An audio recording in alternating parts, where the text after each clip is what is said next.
Welcome back to another episode of Across the Bifrost. This is Dr. Norbert coming to you from nowhere. Oh, nowhere. Nice. All right, nowhere with a K. I like it. Very cool. See, I got a few chops. Don't worry. Yeah, nice. I'm not the only. You're the lore master, but I'm an apprentice. You know what? Right, the lore. We'll get into it, but last episode. I said that I would do my homework on the lore. Yeah. Remember? Yes. I was like, I'm gonna really try hard. I'm gonna understand. I looked into the lore of Yondu and Nova. It was so many words. Space and cosmic stuff in Marvel is just completely I'm not into it. I'm not against it. It's just not my wheelhouse, you know. I'm more about, dodgy people from New York getting hold of magical crowbars from gods. You know what I mean? That's more my kind of Marvel. But yeah, I couldn't get any of their origin stories down. So sorry, you're going to get a bit of a slim origin story for these guys this week. All right. Well, we should get your origin story. Can we start with your name? Yes, I'm Jamie. I'm coming to you from my backyard shortly before being abducted by Yondu. That's about the only kind of origin story I have. Wow, that'd be so amazing. Do you think? I don't know, it was kind of sad in the film. Yeah, Star-Lord was not, it didn't do him very well. Yeah, he wasn't too stoked about that, but yeah. All right, everybody. Yes, we're going to be talking about Yondu and Nova, which is the latest releases that we have full boxes for.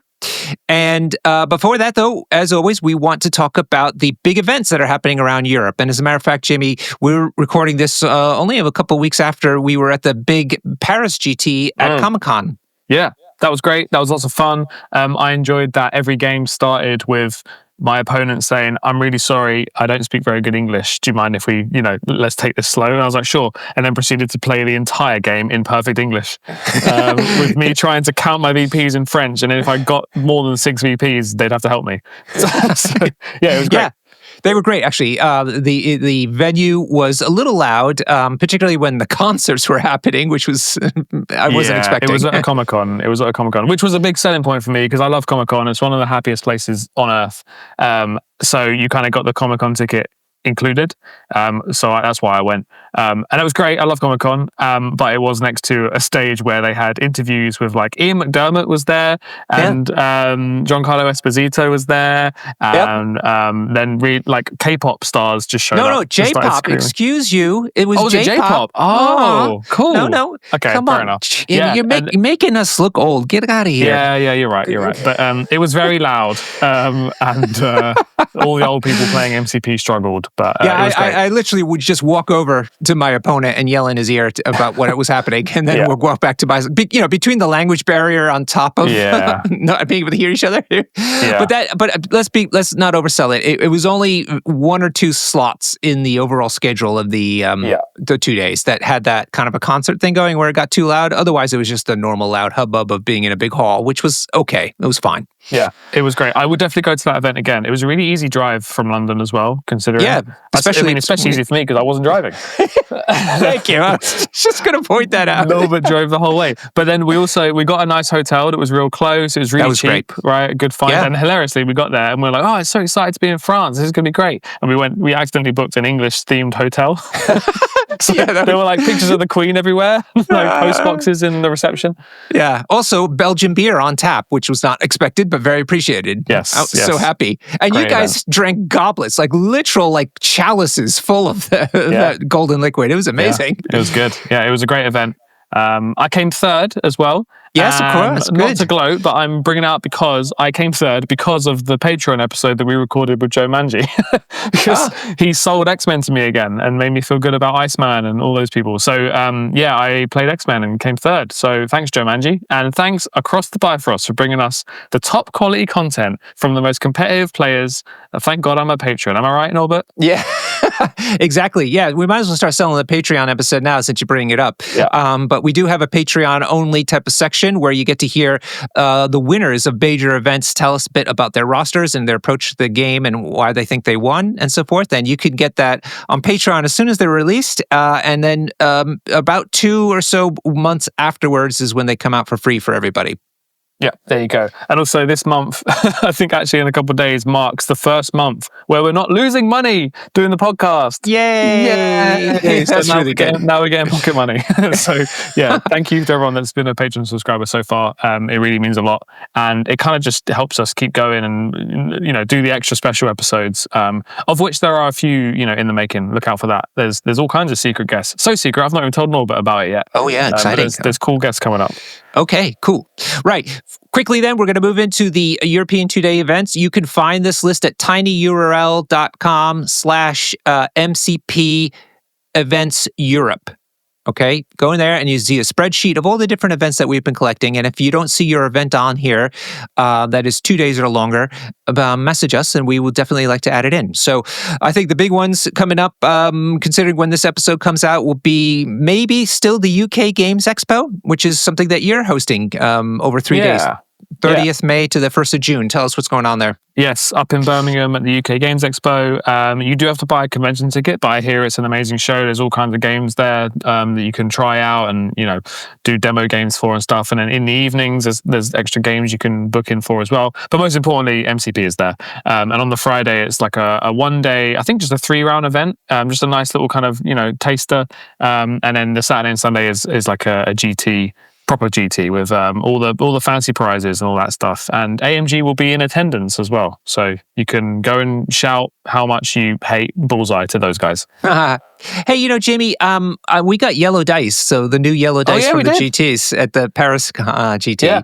Now, I took a look. I was going to roll priority with them for the first time yesterday, and I rolled all of them. And then I'm looking at my dice tray, and it turns out there were 6 dice in there. So I had to re-roll. Is that your understanding? Were we supposed to get 6? I thought it would only be 5. I don't know. I don't know the official rules for how many dice are given out. I haven't received mine yet for the GT. All right. Yeah, I was very happy with them. Do you know what I didn't notice? And this is real dumb. People listening will probably laugh at me. I didn't realize that now we get yellow dice. We now have a dice per attack type. Yes, that got pointed out to me the other day too. Yeah, it's very cool. I didn't realize. And for the whole weekend, I was just like, oh, sorry. Like even like really stressful situations, I was like, hold on a minute, you're doing an energy attack. I need to pick up my yellow dice. So yeah, that was fun. Yeah, it's cool. All right, so in June, the 7th and 8th of June is a very busy weekend. We're going to the Multiverse of Malmo, which will be in Malmo, Sweden, at a microbrewery where they serve barbecued food as well, which is a great time. I've been there before, and I'm looking forward to going there again. The mighty Pat Dunford is going to make the trip with me and terrorize those Swedes, and remind them that the Anglo-Saxons kicked out the Vikings more than once. Damn it. Nice. Then in Barcelona, the Spanish circuit is taking place that same weekend, and also Multiverse Gaming team event happening in Fontaine, France that weekend. Later in the month is the London GT. So this is another AMG official GT that you're running in Dark Sphere in West London on the 28th and 29th of June. Anything you want to say about that one? You should come. There aren't many tickets left. That's right. That's exactly right. Then in the summer, the Polish GT is happening the 5th to 6th of July, and UK Nations, which is a team event on the Saturday, and then also a singleton event on the Sunday, is happening on the 2nd and 3rd of August. And that kind of rounds out the summer, so I'll stop there. But yeah, pretty packed schedule. You can go anywhere and have a good time, right? Because that's what we're about here. The reason we mention all these things is we're trying to encourage people to leave their basements and actually interact with people. Yes, it's fine if you started playing MCP in your living room, but you should definitely come to an event. I learned recently that the word tournament puts people off a little bit sometimes. They think that they need to be like, tournament ready or a bit more competitive. We're here to tell you that is absolutely not the case. Norbert goes to so many of the events and he sucks MCP. It's totally okay. So we see it as more like a day of games, basically. You can kind of get your chops in and just meet other people that are playing the game, and we go to so many events and we still see teams that we've never seen before, hit the table, and characters we've never seen and plays we've never seen. So it really is a good way to kind of experience the game. Don't see it as like I have to go and win stuff. Go and come last. That is just as fun. Yeah. 100%. And you get the road trip experience. And in fact, Jamie, you and the other guys in the car on the way back from the Paris GT totally helped me out by tweaking my Asgard roster quite heavily. So that was nice. Yeah, that's true, actually. There's a lot of kind of, dojoing that happens. Yeah. All right. So let's get into the characters, shall we? Yes. Who's first? All right. Well, who do you want? Do you want the bad boy or do you want the good boy? Oh, let's go with bad boy first. Bad boy first. Jamie. I figured you. This is the one that I have absolutely zero origin story for. I'm very sorry. But this is Yondu. I mean, we know him from... Whoa. You're skipping far too ahead. Everybody, no. We need to help people orient themselves and know which box number this is that we're reviewing, Jamie. We do. So, don't we? Yes, we do. So, everyone, this is CP126. This is the CP126 box that we're going to be reviewing, okay? And yes, the two characters are Yondu and Nova. And first one is Yondu. His name is Yondu Udonta? That is a pub quiz name. Question, if I ever heard one. What is Yondu's surname? Isn't Unduda just a word scramble of Yondu? It seems almost like... Not quite. Nearly. All right, tell us about Yondu. Okay, I have some scratch notes, okay? But bear in mind, cosmic space stuff, not my bag. So Yondu is a member of the Zeoberi-like species known as the Centaurians. Okay. So I assume that's... I mean, so a centaur is like a horse, half man, half horse. Oh, okay. Yeah. So I guess that's why he's got a mohawk, because horses have mohawks. Is that what's going on? Okay. Don't know. That was a wild guess. Maybe. He's from Centauri 4, which is in the Alpha Centauri system. It's lovely in the autumn. Nice. And he is skilled with something called a Yaka arrow, which is a weapon controlled by sound, typically whistling, which we've seen in the films. Is that unique to him, though, or is this a racial kind of a feature? It says he is also skilled. He's a noble warrior and a spiritual mystic of his people, and he's skilled in the Yaka arrow. So I'm not sure if they all are, or if it's a him thing. I don't know. Okay. But yeah, and I think a lot of people, when Yondu was announced, were very excited about how they would show the Yaka arrow. Because obviously in the film, we see it like kill like 30 people, right? So yeah, we were quite excited to see how that's done. So we'll get into that. Okay, cool. So let's get into some stats. He is on a 35 millimeter base, so the small base. He is affiliated to just Guardians of the Galaxy. His stats is 3 defense for physical defense, 4 energy defense, and 3 mystic defense. So quite respectable. He's 6 health on one side and 5 on the other. Oh, I didn't realize it goes down to 5. That's kind of sad. He's size 2. He moves medium, and he's a 4 threat. What do you think of those stats for his 4 threat? Pretty good. Yeah. 3-4-3 is worrying. A little for a 4, don't you think? Quite low, quite low physical defense. But I mean, he is not supposed to be up in the fight, which we'll get to. That could be the balancing factor here, isn't it? Yeah. Yes, good point. 6'5", though, is a little rough for 4 threat, don't you think? Yeah, he's definitely not a fighter, this guy. Which is weird, because in the films, he seems pretty buff. I mean, does he get hit often? I don't think he does. No. I think he's more of a, kill them before they realise that you're in a fight kind of guy. Okay, so let's take a look at his attacks then. He's got 2 energy attacks. The first one, as you mentioned, is the Yaka arrow. This is his builder. It is range 5 dice. It doesn't cost anything. And it gets power equal to the damage dealt. But what's fun about this one is that the target character can't benefit from cover. And if he gets a wild trigger, he gets to put slow on the target. Yeah, pretty cool. Range 5, very rare. Range 5, and range 5 is enormous. Anyone who's gone against Rocket Raccoon will know how annoying range 5 is. He's going to be basically always in range of the people he wants to be in. Yep. And also, cover is something that people try to use to help themselves against these long range attackers, and he gets to ignore it just straight out. So, And is 5 a dice good? Yeah, I think for these long-range attacks, AMG, I think 5 is a little bit above the curve. In fact, like 4 wouldn't be out of... Like usually like Daredevil has those longer-range attacks, but they drop down to like 4 dice only. Right, okay. Whereas this one's a 5, so... 5 dice is good. And because it's range 5, you're more likely to be using that attack twice a turn. Good point. Yeah, exactly so that. They add up. 5 dice on a range 5, is clearly better than... is it clearly better? It's better than 4 dice on a range 3. Does that? I think I just made that attack up. I don't think that exists. You did. Daredevil's is range 4, so not even range 5. There you go. Yeah, but basically, if he's at the back, just pinging these attacks off, you're going to be very happy. And then if you get a wild, they're slowed. It's going to be harder for them to, close that distance. Okay, his spender is called Whistle While You Work, which is great.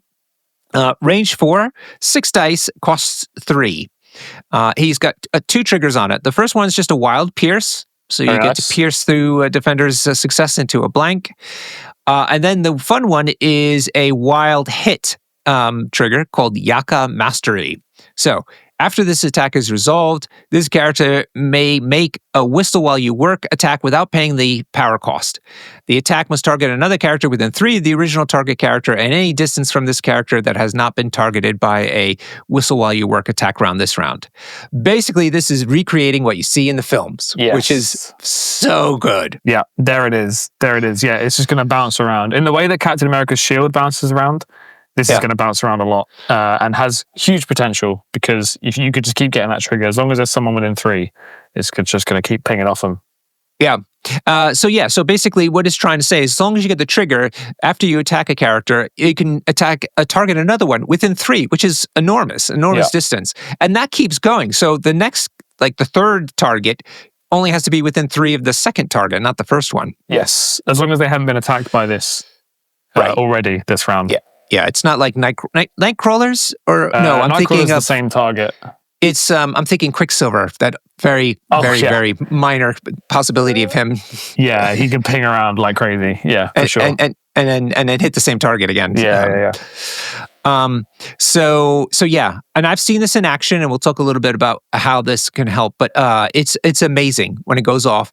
And a wild hit on 6 dice is not the hardest thing in the world to accomplish.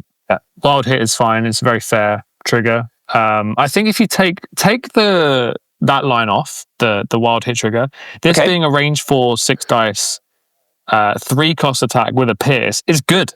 Yeah. Right? That's just good. A range 4 with a pierce is great. The downside with pierce is it's normally given to people with like sharp hands, like Wolverine and Sabretooth, and they're up close. So if you're trying to pierce a martial artist, most of the time they're counting blanks when you're in that range. So this gets around that. That's a really good point. Ooh. Yeah, like a Black Widow with martial artists, just to hit outside of range 2. Or bloody Shang-Chi. Yes, he counts everything. He counts blanks within in range 3, right? Yeah. So just shoot Shang-Chi outside of 3 with this, and your pierce will work. It's great. So that alone is great, and then you have this kind of exciting, trigger on it where it can ping around and hit other people. I think it's great. So yeah, good triggers on here. Good trigger on the builder with the slow. So I've seen some people playing him with Steve 3, Captain America, because you can help guarantee those triggers a little bit more, which is very nice. I feel like the slow is like he gets the arrow to go through the person's leg or something. Yeah, that's what I thought. Yeah, or like pins their foot to the ground or something. Yeah. Let's read the one passive superpower that he's got going, because I think it's quite critical to the thing that we just talked about. It's called the Pirate Way. While this character is holding 1 or more objective tokens or contesting a secure objective, it may re-roll 1 die in its attack or defense rolls. So basically, if it's holding an extract or is just contesting any kind of secure, you get to reroll both attack and defense dice, which is going to really help you get those triggers on both attacks, but particularly on Whistle While You Work. Yeah, for sure. That passive kind of changes the way we rate all those other attacks, right? Because actually, his builder is a 6 dice attack. Right, with the reroll, so long as he's doing his job, which is scoring points. And the spender is a 7 dice attack, and then his defenses aren't 3-4-3. They're a little bit more like 4-5-4. So actually, so long as he's doing the pirate thing of scoring points, then he's got much better stats. Yep. So this is a good point you're making. He's a fantastic back point sitter. Yes. Albeit at 4 threats, but that's okay considering that this guy's actually going to be doing work while he's scoring your points. Yeah. Okay, he's got a couple superpowers. An active one is called Hit and Run. We've seen this before. It costs 2. It costs an action, but basically you make an attack and then you move, which I think is perfect for him. I mean, first of all, it's thematic. It's very thematic. But, here he is. He's holding an extract or something. He shoots somebody nearby and then moves away so they can't get hit back, and perhaps goes on to another secure or something. So now he's double scoring for you. Yeah. Yeah, for sure. I mean, Hit and Run is so good for the characters that want to be stood in a certain place, like Yondu, which is on a secure at the back.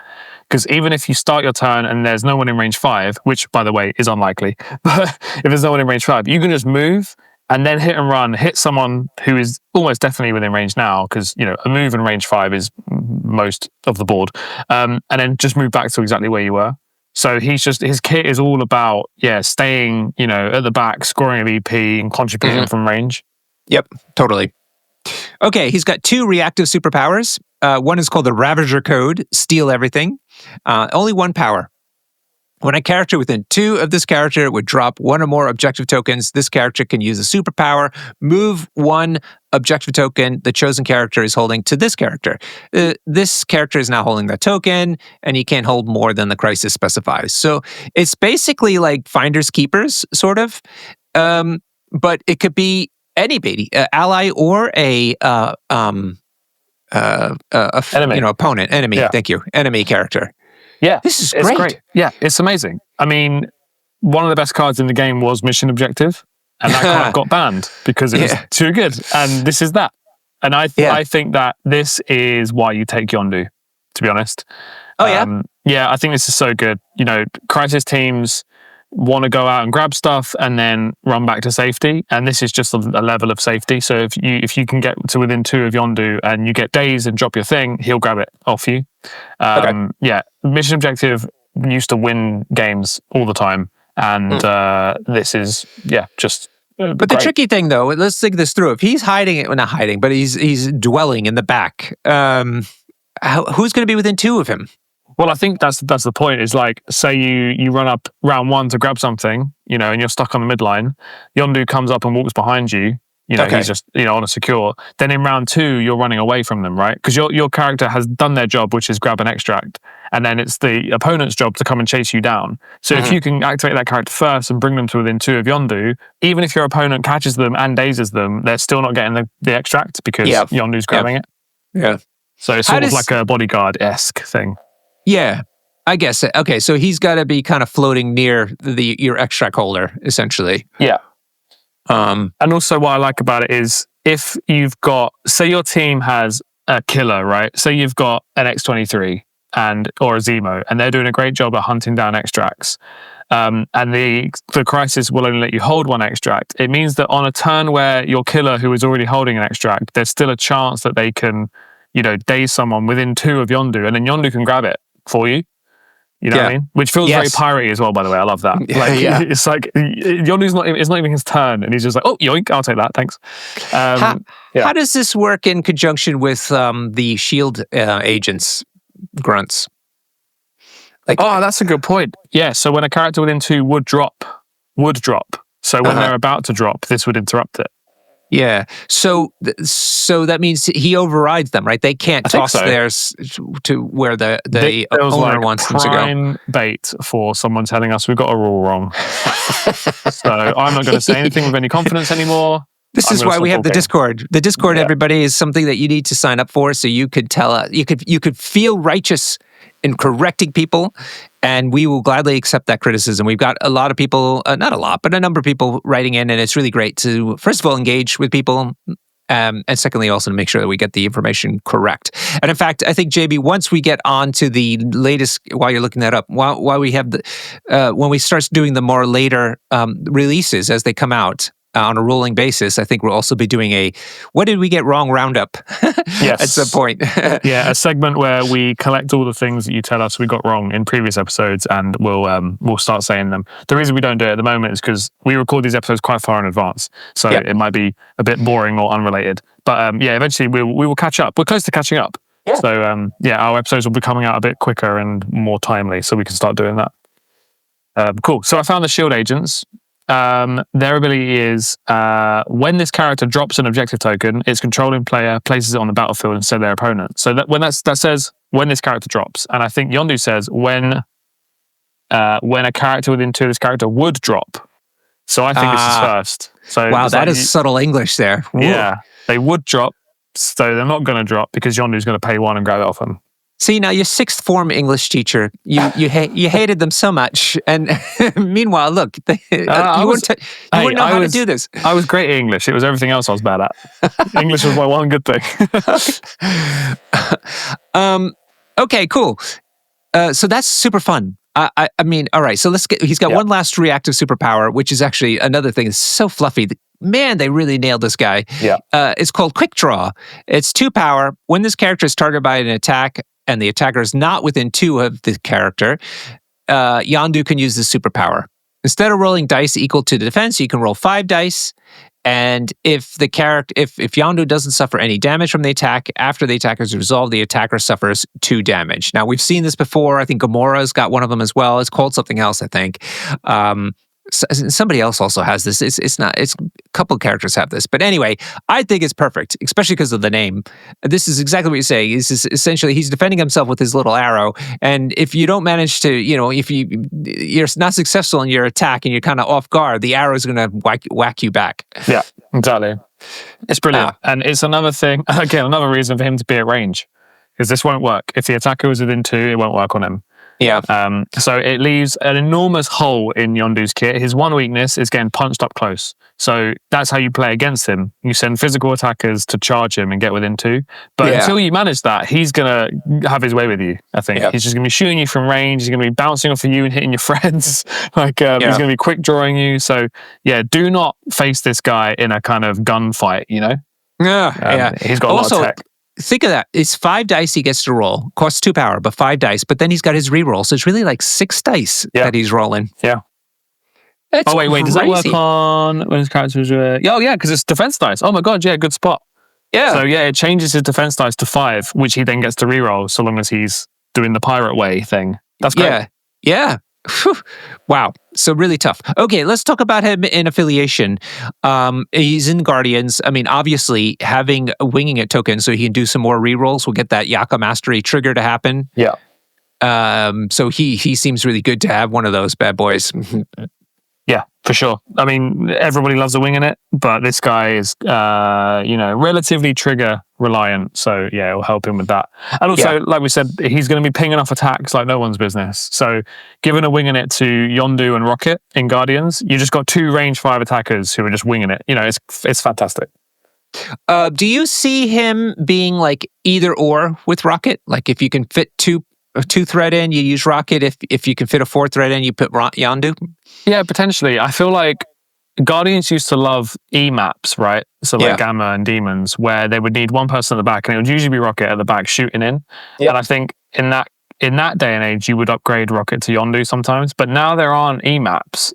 There's actually more maps where there are kind of multiple back points. Yes. So actually, I think you could take Yondu and Rocket together. Mm-hmm. And that's scary, right? Because you have 2 flanks that are just getting pelted with energy attacks, So I think you could take both. I think Guardians has been criminally underplayed since CGR got nerfed because they're fundamentally the same. They got this bad boy added to them. I mean, they're good. They're really good. Definitely. They still have Beta Ray Bill. They've got Agent Venom. They've got fantastic characters. Yeah, I really want to see... And actually, here's another gloat. I came 3rd in Paris, and I won the Guardians box with Jackson, Gamora, and CGR, and who else? I don't know, some Guardians characters. But basically, I really want to see wide Guardians be a thing. We've lived through the age of Thanos Guardians where they go super tall and just attrition-y. I really want to see, and Yondu is great for that. Like just a wide kind of run around, grab extracts, point scoring Guardians team. I think Yondu really enables that. Well, this is really interesting. I just don't know why Guardians is just falling out of favor somehow. But maybe I should start toying around with them, actually. You hate rolling dice, Norbert. I do hate rolling dice. Guardians love rolling dice. I know. Okay, other factions. I've had the great AJ from the London Meta play against me with Shadowland Daredevils and this bad boy. And it was horrific because he gets an extra reroll on top of the one he has through the Daredevil leadership. Yeah.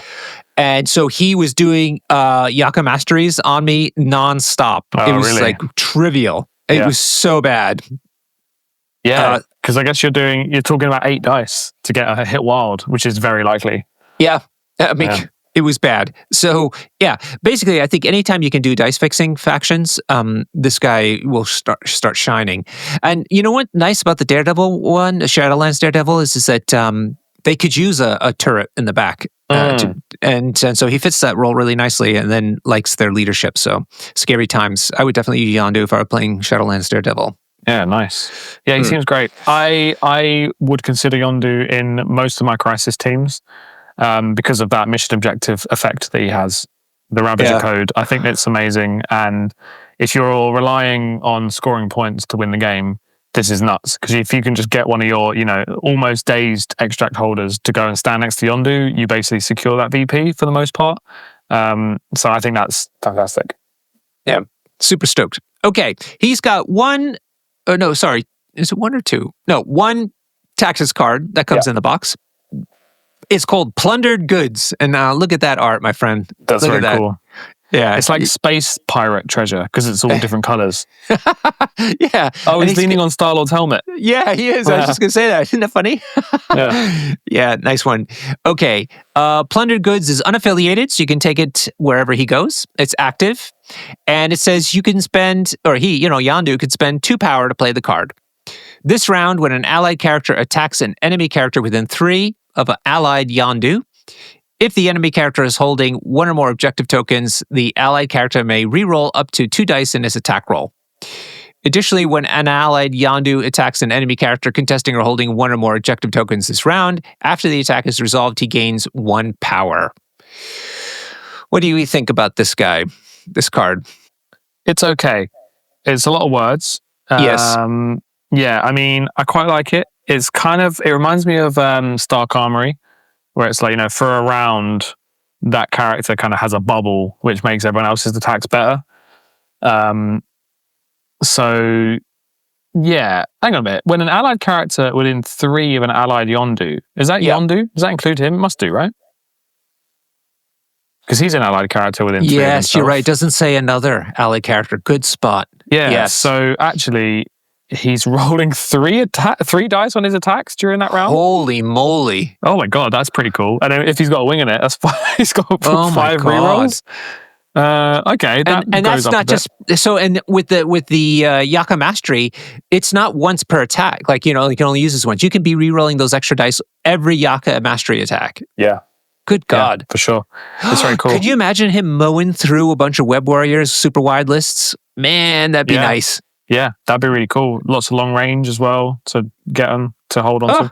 And then after the attack roll, you gain a power as well, which is great. So, I mean, Yondu, we didn't actually mention Yondu, by the way, is fantastic at spending power. He's got so much power, ways to spend power. So actually gaining extra is great. Now, keep in mind, you need to actually you're basically refunding your power for the most part, right? 2 attacks. You need 2 attacks to get 2 power back after you spent 2 power to play the card. So it isn't like trying to make you into a battery, but it does kind of stop you from, essentially making this card for free. Yeah, for sure. It's one way to look at it. Yondu attacking twice is very likely because he has range 5 attacks. Yeah. So interesting. I wonder how many times now. I think the big drawback on this is that the target, the enemy, has to be holding an objective token. So an extract, it's not good on secures. It has to be one of the extracts. But again, that sounds like Web Warriors to me, right? Yeah. They got their senators, their 6 senators that they're roaming around with. Yeah, it's it reminds me of it's that the game pattern thing of if Yondu's in a Crisis team, it's like we're going to go grab all the extracts. And then round 2, we're going to lose some of them and get dazed. And then round 3, we just go violent. It's kind of like the Web Warriors thing of let's play all webbed up, in round 3 and start punching people. It's like Yondu can do it as well. It's like, you've taken some of our extracts, so now we're just going to re-roll loads of dice into you until we get the extracts back. Yeah. Yeah, amazing. I got warmed up on this card. I thought it was okay as well, but I think it's better now. Yeah, I agree. Actually, it's not bad. Yeah, and especially on Yondu himself, it seems pretty fantastic. Yeah, that is until someone on Discord tells us that he can't be targeted by this card, but I think he can. And I would probably bring it. I would put it in my 5 if I knew I was going against a wide team, essentially, because you want to get as much mileage out of this as you can. Yeah, and also if there's lots of extracts on the table. Sure. If you're playing if you're playing this on alien ship, you're not going to have much chance to use it. So. Yep. Okay, cool. All right, that wraps him up. Let us go on to Nova, also known as Richard Rider. What can you tell us about Richard Rider? Richard Rider. So I got really excited about Nova because in one of my favorite comics, Avengers vs. X-Men, there's a really cool Nova scene. And then I found out it's the different Nova. So it's not this guy. Oh, no. So I don't have any strong feelings about this guy, but here's his origin story. He is an average high school student from New York. Huh. Just like me. Look at that. Just like you. Yeah. He's often picked on. Yeah, just like me. Yeah. Lacks confidence. Mm-hmm. And struggles to find his place. Well, yeah, more or less. Oh, there you go. But don't worry, Norbert, it's not all over for you, because he one day was randomly chosen by a dying alien, Roman Day, who was a member of the Nova Corps. Okay. What's the Nova Corps? So the Nova Corps are intergalactic, I guess they're like the police. Maybe they're not actually the police, but they're a peacekeeping force on Xandar, which we've seen in the Guardians film. Oh, okay. The first one, Peter Serafinowicz was a member of it. So they're kind of like space police. They're kind of like the Green Lantern people, I guess, in DC. Well, I was going to say, when the alien chose him, what does that mean? Does he get like a helmet and that gives him the power, or like what's happening? How does it work? So they transferred their Nova powers to Richard before dying. Oh, okay. Making him a human rocket and a Nova Centurion. Oh, Centurion. There's this theme of Centurions. No, but that's like a Roman centurion, right? Not a centaur. Yeah. Okay. Fair enough. All right. Fair enough. So his powers are, he's got super strength, he can fly, energy blasts, and he's durable, all the normal superhero stuff. Okay. All right. So are you a fan of this guy? Have you been reading his comic books? Not this guy's comic books, but, I'm a fan of other Novas that appear. Okay. Nice. Yeah, other ones. Okay, cool. Right. So he is on a small base, 35 millimeters, and he's affiliated just to Guardians of the Galaxy. On the base size, by the way. Yeah. In a previous episode, we spoke about how cool it was that Abomination and Hulk, if you put their models next to each other, they look like they're fighting. Yeah. When we first played with Nova, we accidentally put him next to Black Cat, and it looks like he's uppercutting her. That's pretty cool. Oh, wow. Don't think there's literally any relation to them in the comics at all. There's no way that was intentional, but it looks really cool. Oh, amazing. Okay. It is cool. I like that. Okay. He is a 5-threat character. He has 4/4/4 defense stats. That's very nice. He's got 7 hit points on both sides, and he's size 2, and he moves long. Ooh, you like that? Long mover. Yeah. Yeah. So what do you think of these stats? I think they're great for a 5-threat. Yeah, very good. Long mover is always like, you have to recalculate everything because, we're used to seeing medium movers, and then as soon as someone has a long, it's like, okay, what else is going on in this kit? How does that change things? Like we've seen what happens when Namor showed up, right? Who is a medium based long move, and it changes the whole game because suddenly he can like grab stuff from the midline. Thankfully Nova is a small base long move. But there's loads of stuff in this kit that, kind of complements that. So let's get into it. Okay. I was just thinking, the other guy, Sunspot, is that the one that sort of looks like him? Sunspot. Yeah. He's the mutant. Medium only, though, that guy, right? Is that right? Medium base, medium move, but if they have 3 flare tokens, they can move long. Right. Okay. They can charge long. Yeah. Okay. So he's got 3 attacks. Wow. They're all energy as well, which is very desirable these days. And the first one is called Nova Burst. It is range 2, 5 dice, no power, and it's a gainer. After the attack is resolved, he gains 1 power. But he's got a wild throw trigger, and after the attack is resolved, he can throw a target size 4 or less away short. That's pretty good. Yeah. And I have this in Asgard quite a bit now, and it's great because you can use it to help you get some more damage onto the character by throwing him into terrain or another model, or it's just to get him off a point. So it's kind of nice. These wild throws, and a size 4 throw, that can convert into a lot of damage if you throw them into their friends. Yes, exactly. So I think if you suspect to see a Hulk on the other side of the table, just throw this guy in, take Nova, send him in, and just use Hulk as a bowling ball into his friends. Yep. Okay, so that's a great. The only limitation of it is really that it's only a 2 range. So, but he's got other things to make up for that. We're a fan of gainers as well. We like a gainer on across the Bifrost. So gain 1 power. Yeah. The next attack is called the Gravimetric Cannon. It is range 4. Okay, now we're talking. Range 4, 6 dice, no power. Woo! It's also a gainer. So he gets 1 power after doing the attack. And he's got just no trigger, just a ability called Push. If this attack deals damage, after the attack is resolved, this character pushes the target character away short. And he does have 1 trigger called Judgment, which is a wild and a shield. And if you get that combination, it says after the attack is resolved, the target character gains the Judgment special condition. Oh, another of this rare Judgment ability coming into the game. That might be the 3rd Judgment. Yeah, I'm thinking it's Ronin, Scarlet Witch, and him, and I think that's it. Yeah. Unless, does APOC throw any of those guys or any of his people? Judgment, no, not it's Judgment. A very strong ability, so they're very careful with it.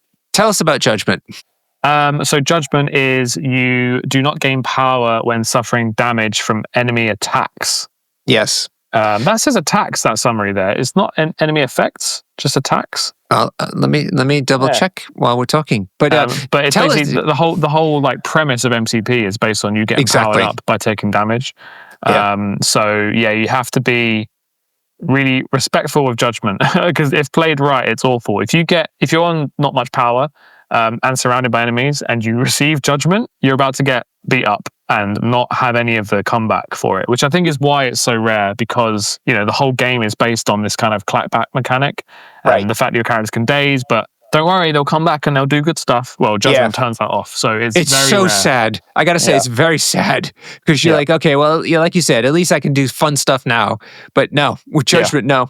Yeah, and I think I got hit by Judgment on my eye Hulk once, and it was miserable because that'll fix him.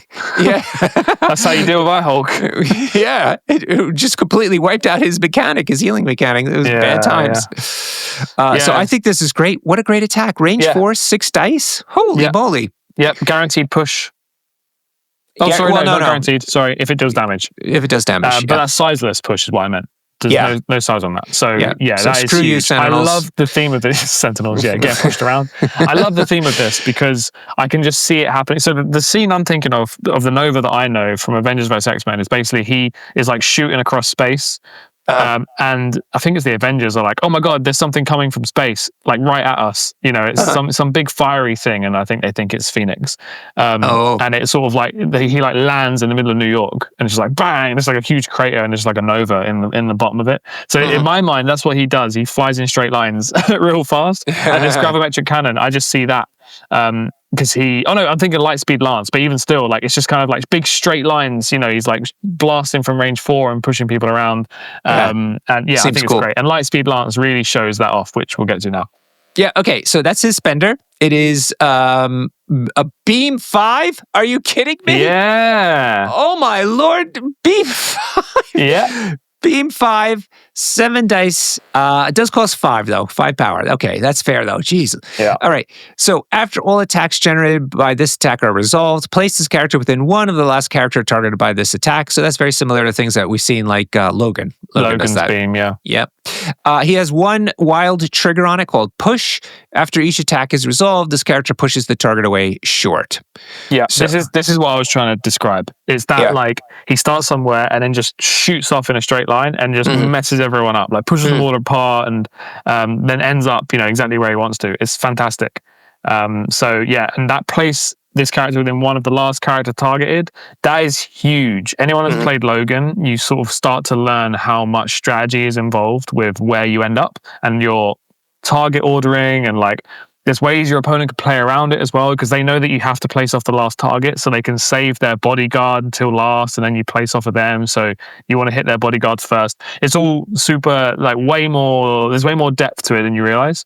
But it's really cool. And basically what it means is it can amount to a place 5, or further. Oh, yeah. That's a really good point. Yes. Oh, my goodness. So if you're hitting a large base at the end of that range 5, you can then place on the other side of them. It's huge. You can just be wherever you want, basically. Yeah. So it's pay 5. Yeah, it costs 5 power, but it's you're essentially paying 5 to end up basically where you want, and just punch a bunch of people on the way and maybe push them. It's crazy.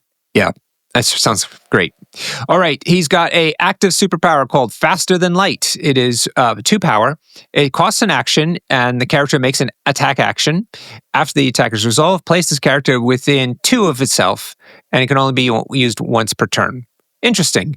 I feel situational. Not to say it's bad, but it's not something Yeah, it's really a question of, do you need to be moved somewhere else? If he's got enough power and he does that 5 and goes to the far end of the 5 and places himself there, and then he goes 2 more. I mean, I think he'd be on the next table over practically. He joins the game next to you.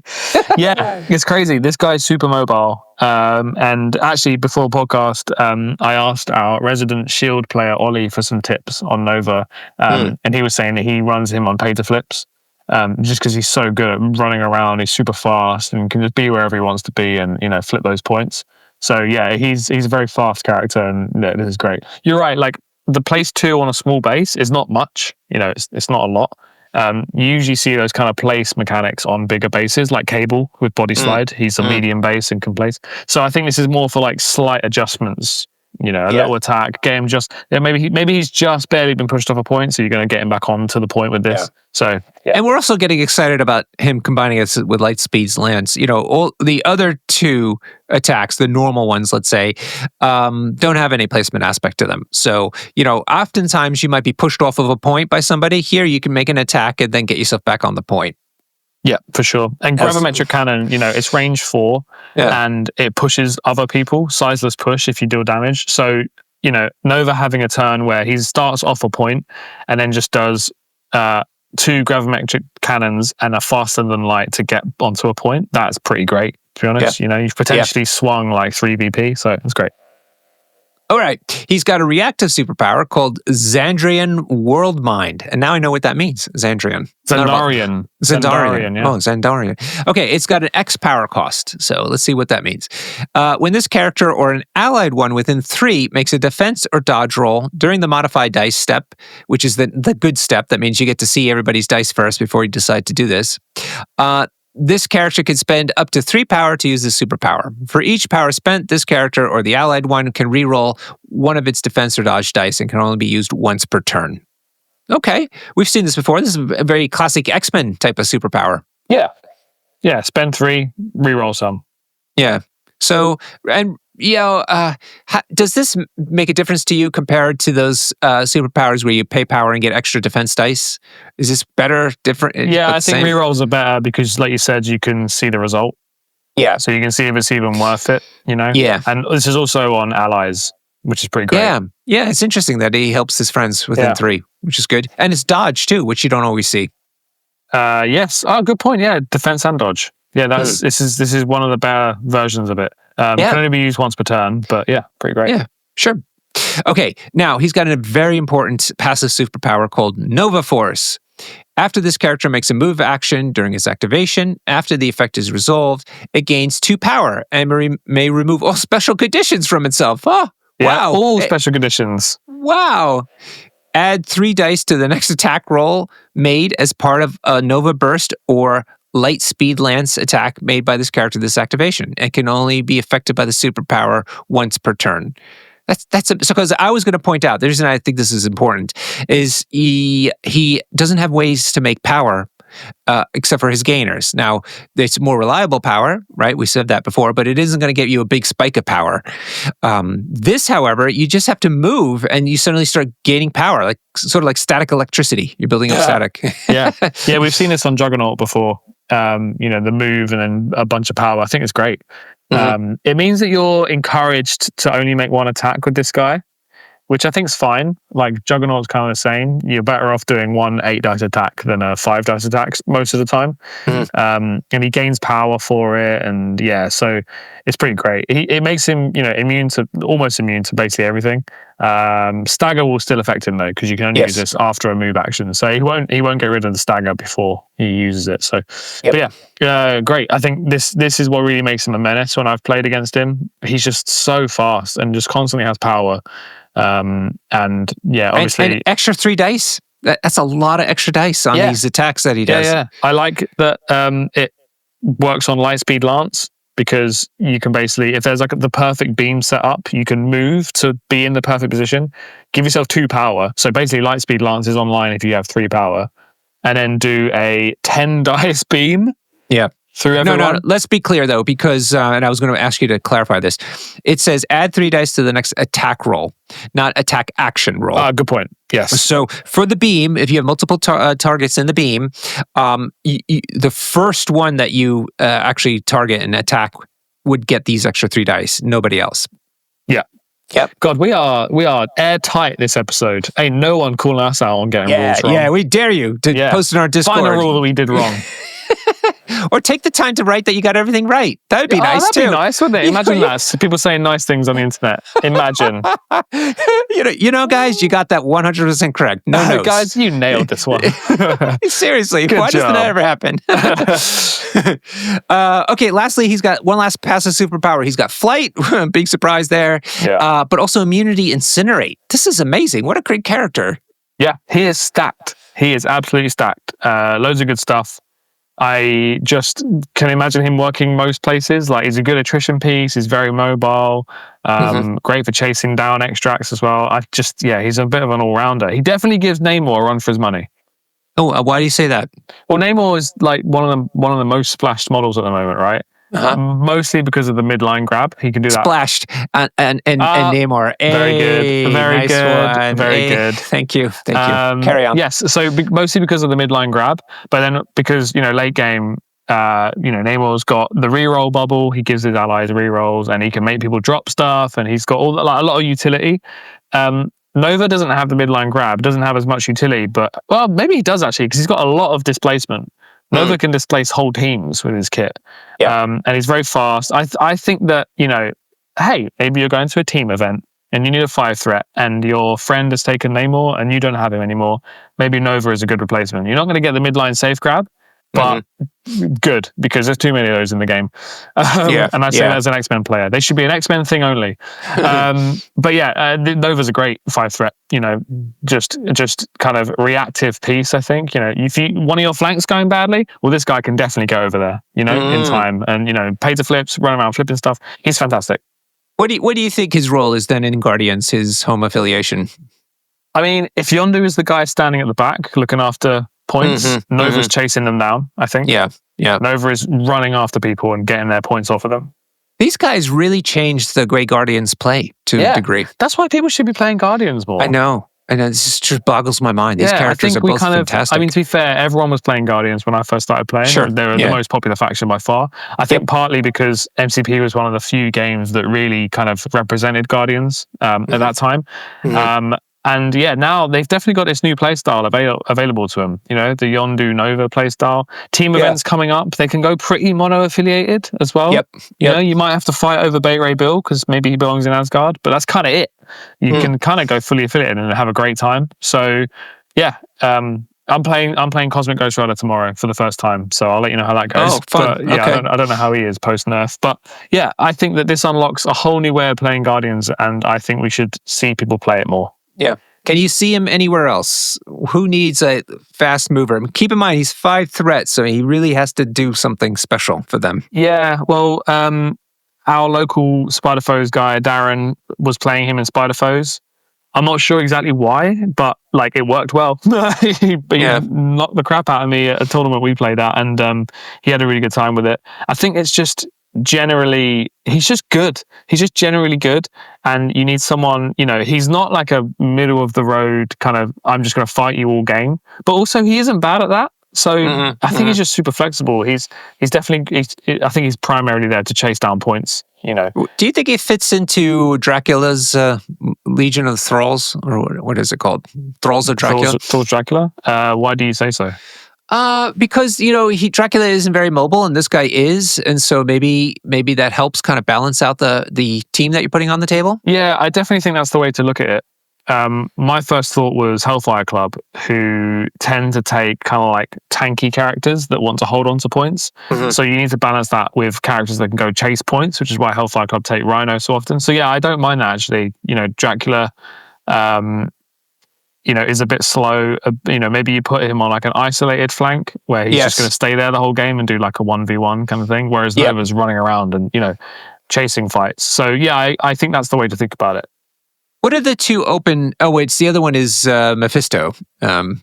His, I don't know, what is his called? Oh, Oh my God, what's Mephisto? We just did the episode. Yeah, I know. We just did the episode too, which is Legion funny. of the Lost. Legion of the Lost. Yeah. There we go. Let's take a quick peek on him and see. So the Legion of the Lost gives your characters extra power, which I think Nova doesn't need.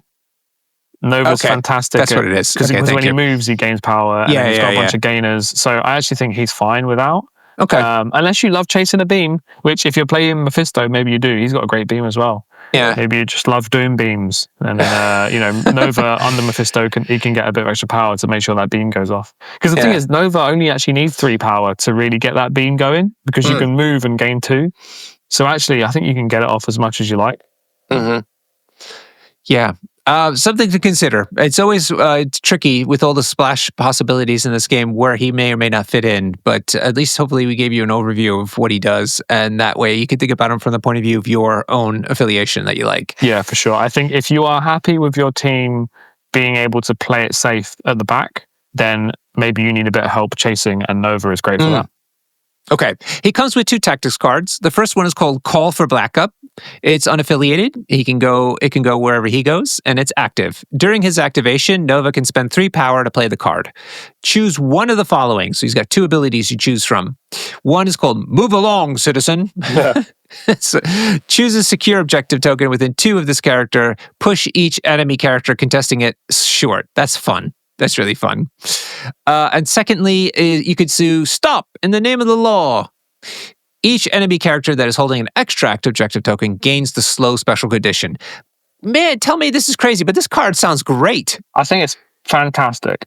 Yeah, I think it's amazing. I mean, can you imagine him throwing this down on Web Warriors? Keeping them all slow? Oh, so it's good. Crazy. Maybe this is why Darren was playing him in Spider Foes, because they also have like board wide, if you're holding an extract, I want to play this card and maybe get it off you. Yeah, that's it. There's no side. There's no range. No range. That's crazy. Range. Yeah, Web Warriors is a great shout to just be like, oh, you're all slow. I'm going to catch you this round. I think it's great. No range, literally every single one. Choose the Move Along Citizen, choose a secure token within 2 and push each enemy. Slideless push, guaranteed, no dice needed. In any direction. In any direction, yeah. So you basically, this is kind of like Mystic Ward in Defenders, where if a secure hasn't gone well for you and you're about to lose it, maybe it's Wedding Party and it's worth 2 VPs, or Mayor Fisk and it's worth 2 VPs. If it hasn't gone well for you, you just activate Nova at the end of the round, move towards it, which you can easily because it's a long mover, and play this card, push everyone off it, they don't get to score that point anymore. Like, it's crazy. It's an absolute point swinger. It's a lot of guarantees. Yeah. If you're against people, on like a D map who are trying to run away from you, just go, you all got slow now.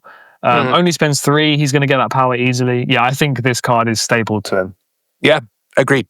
Okay, his second card. I might start playing Nova. I'm a big fan. I could tell. I'm not surprised you're not. X-Force? Maybe an X-Force edition? Yeah, I think Sentinels, because Sentinels are slow, so I need someone to go chase people. Yes. Good point, actually. That's not a joke. Yeah. All right, his second card is called Veterans of the Annihilation War.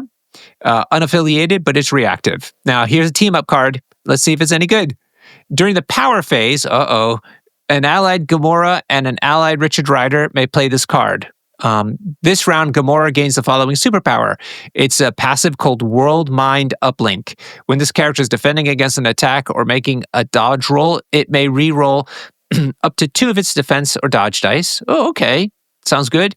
And Richard Rider gains the other superpower, which is called Star-Crossed Strike. When this character makes an attack, if there are 1 or more wild results in the attack roll, it may change 1 die result to a hit, which is kind of like a leadership. Whose leadership is that? I was thinking about. No, it's like Gamora's ability. That's the idea. Is they're kind of borrowing each other's ability. Okay. So, let's think about this. So, you have to pre-plan when you want to use this, because it has to be done in the power phase. Okay, maybe not the end of the world.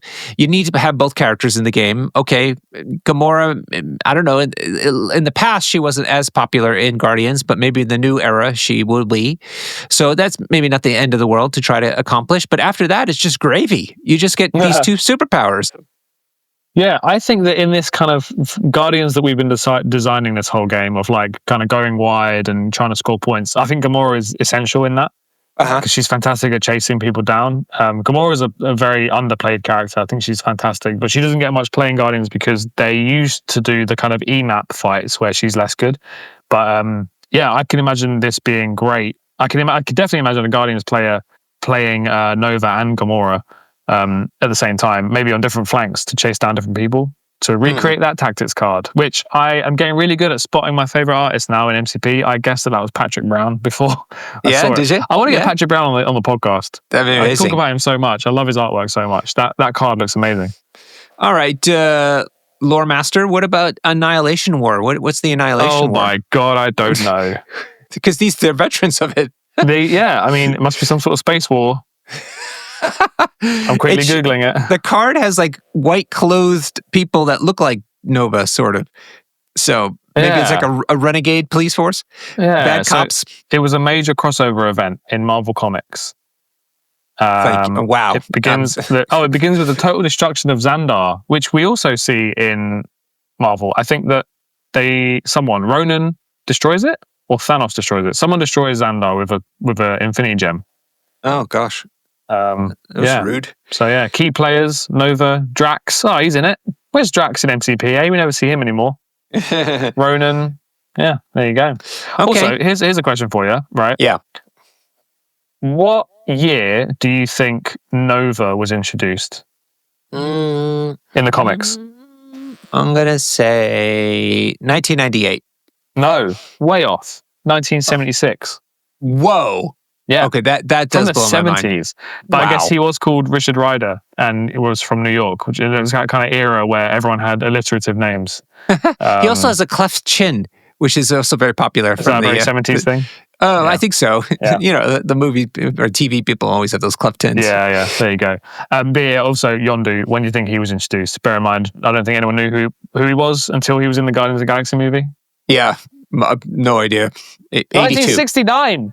Oh my God. Yondu is old. Wow. 1969 Yondu. They feel like much more modern designs than that. I think it's because, right, let's talk about cinema. Nobody knew I'm a comic book guy, right? And I didn't know who Guardians of the Galaxy were before that film came about. And that film really introduced A, Guardians of the Galaxy to us, but B, like the space stuff.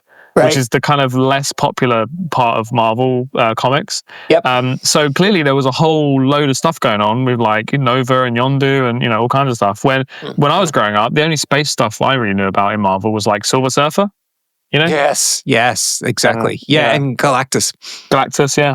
So interesting. There are going to be comic book fans here who are like, "Shut up, Jamie! You're a fake fan. You should have known that." But I'm sorry, I didn't. I'm a tourist. Yeah, Marvel tourist. Yeah, for sure. Yeah, there we go. Okay, shall we get into Sleeve It or Heave It? Yes, Sleeve It or Heave It. Sleeve it or heave it. Take it or leave it. Sleeve it or heave it. Can't you believe it? Thank you, Hannah. There we go. All right, this is my card I brought along. I sort of thought the vibe today was kind of like weird, crisis-y toys. You know what I mean? Okay. Like Yondu's got like mission objective on his card. Nova is like running around, and he's got his card is crazy, where it's like interacting with people that have extra, it's giving them all slow and stuff like that. So I thought of another card that's been in the game for a while. This is On Patrol. So this is an unaffiliated card. It's reactive. An allied Spider-Woman or allied Carol Danvers may spend 2 power to play this card during the power phase. Mm-hmm. This round, whenever an enemy character interacts with or picks up an objective token, both Carol Danvers and Spider-Woman may advance short. So, weird, right? So, interesting. So, only one of the 2 characters have to spend the power. Okay. It has to be done in the power phase. You have to pre-plan things, but that's okay. And then both of them benefit. They can advance short whenever a character interacts with or picks up an objective token. So if the person does a pay to flip or picks up an extract, essentially. Yes. They then can move short. It's called On Patrol, which is a nice name for that. So I mean, it's always nice to have out of activation movement, although it is somewhat dependent on your opponent. Although not a hard thing to do, right? Because you're trying to score points in this game, and both of these triggers are the ways you score points. But what attracts you to this, and why do you think these guys have it? Like, how's it helping these 2 characters? So this card is underplayed because it costs 2 power, right? And the affiliations that these guys are in struggle to get 2 power in the power phase. Now, I've seen this used, because it's unaffiliated, I've seen this used in Dormammu. So Dormammu, everybody gets 1 extra power, essentially, is what that leadership is. So that, and the reason why it's important is because in round 1 is when the most amount of interacts are happening, right? You need lots of interacts to happen to really get value out of this card. Past round 1, the number of interacts just drops off a cliff, you know? How many interacts happen from round 2 onwards? Maybe like 2 or 3, more if there's pay to flips, but like very few interacts. So I think this card is only worth playing if you have a cheeky plan for it in round 1. So let's say Dormammu's happening, they played it. It means that your opponent goes and grabs an extract. One of them gets to move short. You grab an extract. You know, does it happen on your interacts? I'm not sure. You've scrolled away from the card, but it doesn't matter. Basically, lots of movement is going to happen with lots of interacts in round 1. And it just opens up lots of interesting like stuff you can do. Spider-Woman is a long mover, right? So it's an enemy character interacts. Fine. So still a lot of movement. But Spider-Woman, you know, you could double long move her to go and grab, steal an opponent's extract, right? Now, let's say they then can't just leave the extracts. They can't just punch you straight away. They have to go and grab the extracts in case you go and grab another one of their extracts. So they'll go and then grab an extract, and Spider-Woman can then advance short, like back to safety. You know, so you sort of stolen their extract, and then basically gone, right, what do you want to do? Do you want to punch her because she's going to run away? Or do you want to go and pick up an extract that I'm going to steal if you don't? And then she'll run away anyway. So it makes Spider-Woman super safe. And it can also be used, you know, aggressively. You can just move your Carol Danvers short a couple times after a few interacts, and then suddenly she stood next to someone round 1, and she hasn't used any actions, so she can start beating them up. It's very cool. The only limitation is I don't really know how you play it. You know, outside of their affiliations, Dormammu is cheesy and lets that happen. A-Force, it's possible because if you basically throw someone, you know, up the board and your opponent attacks them, they take damage, and then A-Force can power up someone else to then use this card. The problem is that then relies on your opponent attacking you and, you know, and not interacting first. So yeah, actually, I think the only way you play this is in Dormammu. But it's a cool card. I was just looking. They're both affiliated in Avengers and in A-Force. So yes, A-Force could help quite a bit getting these people power. So that's okay. Avengers... you know, I'm thinking Sam doesn't really help. Steve 1 doesn't help in this regard, and Steve 3 neither. So yeah, maybe this is meant to be an A-Force card. Yeah, I mean, maybe there's a Wong play here. Wong could power one of them up and then use it, but then you're not interacting straight away. So yeah, listen, this is a good card. I think it's interesting, and I agree. If you can pull it off, like under Dormammu, this card's amazing because you can just do it straight away. But yeah, it's. Oh, actually, no, hang on a minute. This is where they're going to tell us we're wrong on Discord. You have to play this card during the power phase. Right. So actually, A-Force and Wong doesn't work on this at all. So scrap everything we just said. No. Well, I mean, you know, those things will get them power such that in the next round they could play the card. Next round, yeah. But I think I've just established that this card isn't worth it round 2 onwards because there's way less interacts going on. Now, on a pay to flip, maybe not. Pay to flips are different.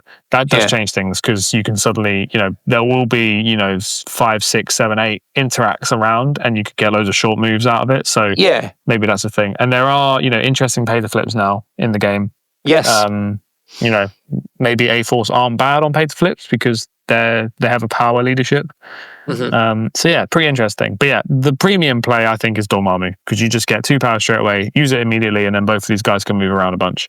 But yeah, interesting card. I think there's lots of potential here if you can figure out how and when to play it. Yeah.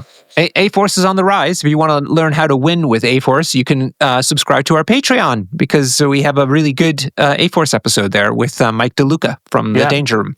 Yeah, there you go. They just won that world championship that only Americans went to. It's very impressive. Tell me about that. What is it with Americans and naming their events, you know, world events? It is such a can of worms. Because there's a thread on the Facebook page of Marvel Crisis Protocol's Facebook page that's about this. And all the classic tropes from both the Americans and the Europeans come out through it. And it's very ugly, and I don't care. And so we're going to move right along from that nonsense. All right, fair enough. Okay, Jamie, I think that brings us to the end of the show. And any final words? Final words, please subscribe to our Patreon. We work really hard to get really cool stuff on there, and we record at all stupid hours of the night because we interview winners from all around the world, and they have strange time zones that don't line up with ours. So we try and get as many people on there to give you kind of competitive tips, because listening to us will not be the most competitive tips. We're just a bunch of mid-table guys. we're like the world champion of podcasts, because we have people from all nations on. Yeah, sure. In that, we're probably the 8th most popular MCP podcast. But yeah, there you go. So we have a Patreon, and we also have a Discord. If you want to come and tell us how many rules we got right this episode, you can. Yeah, please go jump on there and chat to each other. We also have a very active model channel. Loads of people posting up their models. Some cool stuff got posted in there this week. Chloe's in there now. I finally get to see that stuff. Yeah, it's good times. So we hope you join us over there. Yes. And until next time, cheers and happy gaming.